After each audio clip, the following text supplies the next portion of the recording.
Bien, seguimos en La Mira, estamos ahora con Lucila Arbolella, nuestra economista. Ah, sí. ¿Todo bien? Bien. Vamos a hablar de la vivienda. De las casas. De las casas. El sueño de la casa propia, uno de los sueños bien uruguayos. Sí, que tiene la particularidad además que quien no habla de economía incluso está hablando siempre del precio de la vivienda. Ajá. Y tenemos en este primer pizarrón qué es una burbuja.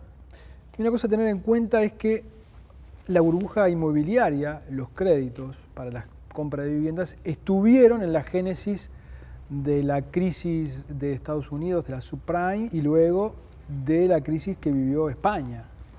Que la vive hasta hoy. Que la vive hasta hoy, ¿no? Sí, ahí radica por qué todo el mundo habla de esto y no habla de por qué está tan cara la leche o por qué está tan cara otras cosas.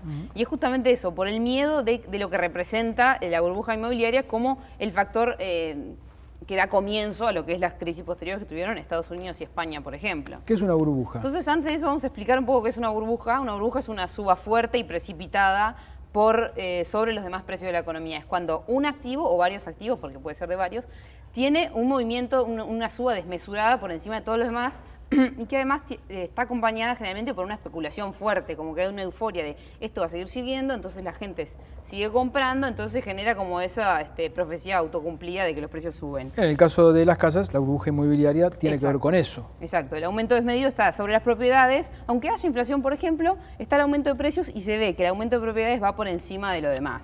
Bien, de este tema habló Lucila con Julio Villamide, un experto inmobiliario. Vamos a ver qué decía. No hay una burbuja inmobiliaria en Uruguay. Hay que entender las burbujas inmobiliarias como crecimientos desmedidos de los precios en la moneda del propio país en el que se genera la burbuja. Es decir, cuando hubo burbuja en España, los precios crecieron en euros por encima de la inflación. Cuando hubo en Estados Unidos, los precios crecieron en dólares por encima de la inflación. Por lo tanto, aquí deberían haber crecido en pesos o en unidades indexadas, también en pesos por encima de la inflación. Eso no ha ocurrido. Los precios de las viviendas en Montevideo hoy, de acuerdo a lo que informa el INE, en el 100% de transacciones que se hacen en Montevideo, está 12% por debajo de los precios de la crisis de 2002-2003. Entonces, no hay un indicador de burbuja. Por ahí no hay un indicador de burbuja porque también en las burbujas los precios crecen mucho más que el ingreso de las familias. Y entonces el esfuerzo para comprar un inmueble crece. Internacionalmente se considera que entre 3 y 4 años del 100% del ingreso de una familia debe ser necesario para comprar la vivienda de valor promedio de la ciudad o del país que se está analizando. Cuando se da un proceso de burbuja, eso crece hasta 7, 8 años. Eso pasó en España, eso pasó en Estados Unidos. Aquí en Uruguay estamos en menos de 4 años, todavía estamos dentro de ese rango y por esta desigual evolución de ingresos de las familias y de valor de las viviendas, estamos incluso por debajo de lo que teníamos hace algunos años atrás. Bien, ahí teníamos a Villamide descartando la existencia de una burbuja inmobiliaria detrás del aumento de los precios de las viviendas. Pero Lucila también fue a hablar con el economista Juan Carlos Protassi, que tiene un matiz sobre lo que dijo Villamide. Vamos a escuchar a Protassi. Desde mi punto de vista sí existió una burbuja inmobiliaria. A veces pienso que se toma muy estrictamente la definición considerando si hubo crédito o no hubo crédito. Acá no hubo crédito, pero sí hubo una burbuja promovida por las bajas tasas de interés en el mundo que hizo que mucha gente trajera su dinero y lo tratara de invertir en activos más rentables. Y los activos inmobiliarios fueron donde mucha gente canalizó parte de su riqueza. Eso es una parte de la explicación. La otra parte de la explicación es la fabulosa suba que ha tenido los precios de los commodities, donde ha generado ingresos muy importantes para mucha gente y esa gente no tenía opciones de dónde invertir. Aparte, las relaciones de valores han cambiado tanto. Por ejemplo, si uno compara los precios del metro cuadrado con novillos, por ejemplo, hoy es algo que no guarda ninguna relación de lo que era en el pasado. Entonces, la gente fue sacando recursos, obteniendo recursos del agro, por ejemplo, y los pasó a invertir. Entonces, eso generó digamos, el impulso de los commodities, de las bajas tasas de interés, generó aumentos de precios de las propiedades muy importantes que, en mi opinión, eso fomentaron una burbuja. Hoy, por supuesto, no hay burbuja, estamos en un impasse, estamos en una situación en que los precios están más bien quietos, con tendencia a la baja. Aunque también recientemente empezamos a observar otra vez una suba de los precios internacionales muy importante y bueno, y otra vez se generan excedentes que la gente tiene que invertir y lo hacen en el sector inmobiliario. Lo que estamos observando es que los alquileres han estado subiendo, es decir, mucha gente que dice, no, yo no compro porque hoy los precios están muy altos, entonces van y alquilan porque precisan un lugar donde vivir. Entonces eso ha dado un dinamismo importante al mercado de alquileres, así que eso ha mejorado la rentabilidad en algunos sectores. O sea que hoy el que no vende puede alquilar y obtener una rentabilidad interesante. Yo veo una tendencia de los alquileres a subir. Yo creo que si en algún momento esta incertidumbre del mercado para hacer transacciones se afloja y la gente empieza a demandar y a comprar más, posiblemente los alquileres entren a quedarse. Ha habido un cambio ahora, bueno, una nueva reglamentación que es la ley de viviendas sociales. ¿Usted cree que eso podría llegar a generar algún cambio en lo que es el mercado nacional, sobre todo para la clase media, en términos de acceso a la vivienda? Yo creo que podría. Lo que no estoy muy seguro de que vayan a poder construir a los costos que se están pensando. Me parece que es un costo muy bajo, es decir, un precio muy bajo al que se pretende vender. Se está hablando de algo de creo que $1.500 el metro cuadrado. Y creo que es muy difícil construir a esos precios a menos de que se construyan con una calidad muy baja, ¿no? Yo creo que las propiedades, la inversión en propiedades es una inversión que tiene que tener un ahorro previo. Y yo creo que el ahorro previo que se exige acá es muy bajo y en definitiva no se puede pensar que uno así de la nada se puede hacer de una propiedad. Uno tiene que tener una cierta capacidad de ahorro que hoy me parece que en Uruguay no existe. El sector medio bajo está muy endeudado, con tarjetas, con créditos, con un consumo excesivo y me parece que no está en condiciones de un ahorro para comprar propiedades. Destaco 3 cosas. Dice que no hay burbuja inmobiliaria, pero que la hubo. Exacto. Dice que el que no vende va a alquilar, que los alquileres van a tender a subir también, y no le juega ninguna ficha a los planes de vivienda los planes que vamos a hablar ahora. Que vamos a hablar luego del gobierno. Pero acá antes tenemos esto, el crédito hipotecario, que tiene relación de alguna manera con Sí, tiene relación, ¿por qué? Porque cuando hablamos de una burbuja inmobiliaria siempre está, bueno, el precio de la vivienda por encima de los demás, ganancias patrimoniales de aquella gente que compró, por ejemplo, una casa y después, bueno, tiene mucho dinero, que hoy en Uruguay uno podría decir, si bien la casa vale mucho más, puede comprar el mismo número de bienes. Entonces, por ese lado, no habría una ganancia real. Y, bueno, el tercer factor, como que el tercer patrón en las burbujas inmobiliarias es un crédito hipotecario, donde el crédito hipotecario es una porción importante de lo que es el PBI. Y acá vemos, en Estados Unidos en el año 2007 era el 100%, en España representaba entre el 80 y el 90%, y en Uruguay estamos hablando de entre un 3 y un 4%, entonces por ese lado uno podría decir, bueno, esto no es un patrón que sigue nuestra supuesta burbuja inmobiliaria, ¿no? Perfecto. Y aquí vamos a los planes habitacionales de los cuales hablaba Protasi y también habló Villamide. Y también habló Villamide. Vamos a ver lo que dijo Villamide y venimos. El mundo ha cambiado bastante desde la caída de Lehman Brothers en el 2008.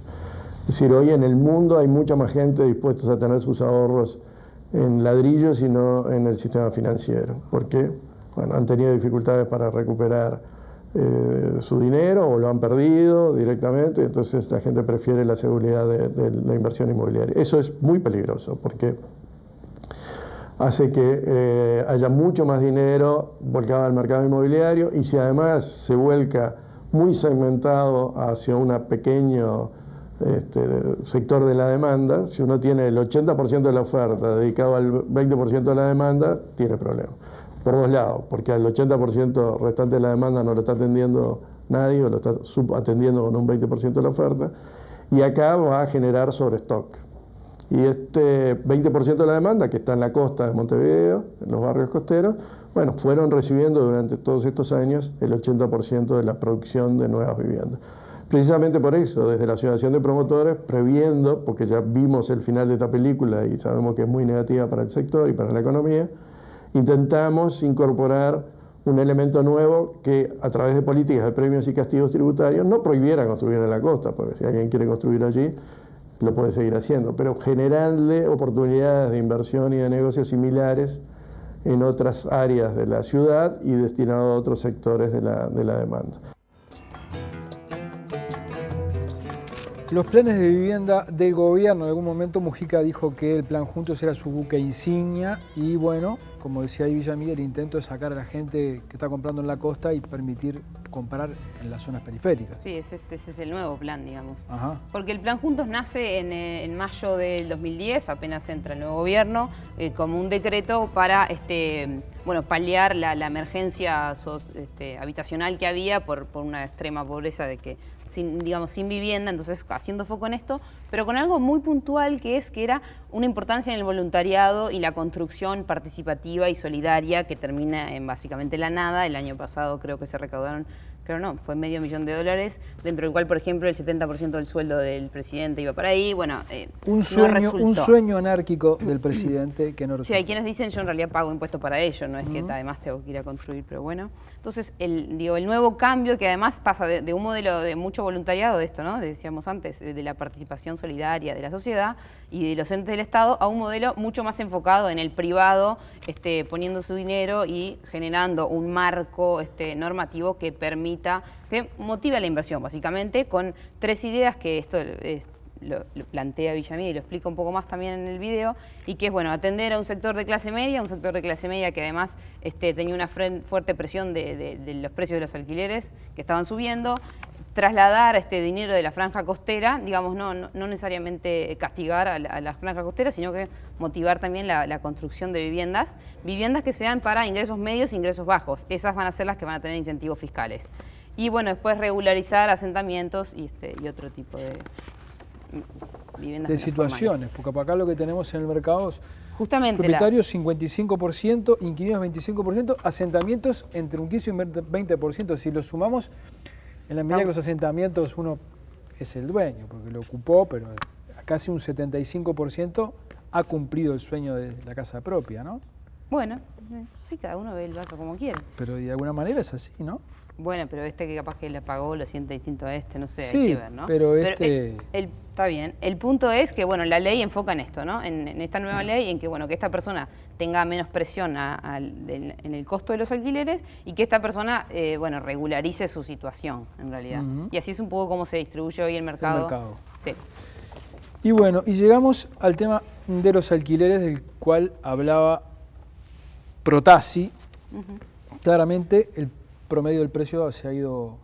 Sí, ha ido subiendo. Hay que recordar acá también un poco que la evolución del dólar ha sido diferente. Acá teníamos un dólar de 18.19, acá teníamos un dólar bastante más caro. Pero entonces esto es un poco la idea de cómo ha sido la tendencia, y según lo que habla, por ejemplo, el Protasi, si los precios de los commodities siguen altos y... Por ejemplo, si la tasa de interés real sigue negativa, donde aquella idea que uno tenía de, bueno, si yo tengo dólares, los meto en el banco y me genera... Eso prácticamente que hoy esa opción se ha reducido, o mucha gente la ve como, bueno, no me da nada. Entonces, por eso las casas y las propiedades también se plantean como una buena posibilidad de inversión, y eso también genera que los precios no bajen. Villamide también habló del tema de los alquileres. Se están procesando muchos cambios. Lo que pasa es que los cambios en el mercado habitacional son muy lentos, son muy graduales, nunca son explosivos, por suerte. Pero se están procesando algunos cambios, incluso algunos que ocurren por primera vez en casi 150 años de vida del país. Por ejemplo, el crecimiento del tamaño del mercado de alquiler. Nosotros teníamos 4 de cada 5 hogares arrendatarios en el censo de 1889, en Montevideo, y eso fue cayendo hasta el 2004, hasta llegar a menos de la quinta parte del mercado. En realidad, nuestra aspiración, incluso cuando presentamos esa propuesta, era volver a tener el porcentaje de arrendatarios que esta ciudad tenía cuando no había asentamientos irregulares en Montevideo, Y para eso se necesita construir unas 40.000 viviendas y que a su vez inversores las compren para volcarlas al mercado de alquiler, lo que significa una inversión de 6.000 millones de dólares que obviamente el Estado no estaba en condiciones de poder hacerlo. Bueno, muy bien. Y acá tenemos, dime dónde vives y te diré cuánto pagas. Y los muchachos de atrás de cámara dicen que si alguno encuentra estos precios en el mercado, que llame por teléfono, que pueden hacer negocios. Pero esto es estadística nacional, por eso la ponemos, ¿no? ¿Esto de dónde sale Estos son números del INE y es lo que publican para el año pasado, para el año 2011, en los contratos nuevos, de hecho. Si uno va a la publicación de contratos anteriores, los números incluso son más ¿De qué estamos baratos. hablando? De un mes de alquiler según barrio, de una casa de dos. ¿De cuánto? De 2 cuartos. De 2 dormitorios. Sí. Malvin, 10.000 pesos. Sí, está brava. Está barato, Positos, ¿no? Te vas a ir 10.000. a buscar Está una de muy esas. brava, ¿no? ¿Cómo sale este promedio? Y este promedio está en los 7.800 pesos. ¿Quién lo hace? El INE. Esto es el INE, sí, esto es el INE. Pero bueno, lo importante de esto es que la gente que está alquilando y que tiene un alquiler formal, digamos, puede descontar un 6% de este alquiler de su IRPF. Escuchen bien esto porque me he encontrado con mucha gente que no lo sabe. Si usted paga alquiler y le dan por el alquiler un recibo, porque hay mucha gente que arregla por afuera para no pagar el alquiler, si le dan un recibo, puede acceder a un formulario online que está en la DGI donde se hace una declaración jurada de alquiler, tiene que tener la firma del arrendatario porque justamente lo que busca es esto, ¿no? Blanquear las situaciones de alquiler informales y va a recuperar al final del año algo así como medio alquiler. Si en un alquiler de 10.000 pesos, al final del año le van a terminar dando 7.000, un poquito más de 7.000 pesos, que son un poquito más de medio alquiler. Si usted paga un alquiler de 10.000 pesos, entre a la página de la DGI. Y en regla, ¿no? Y está en regla, le van a devolver 7.000 pesos a fin de año.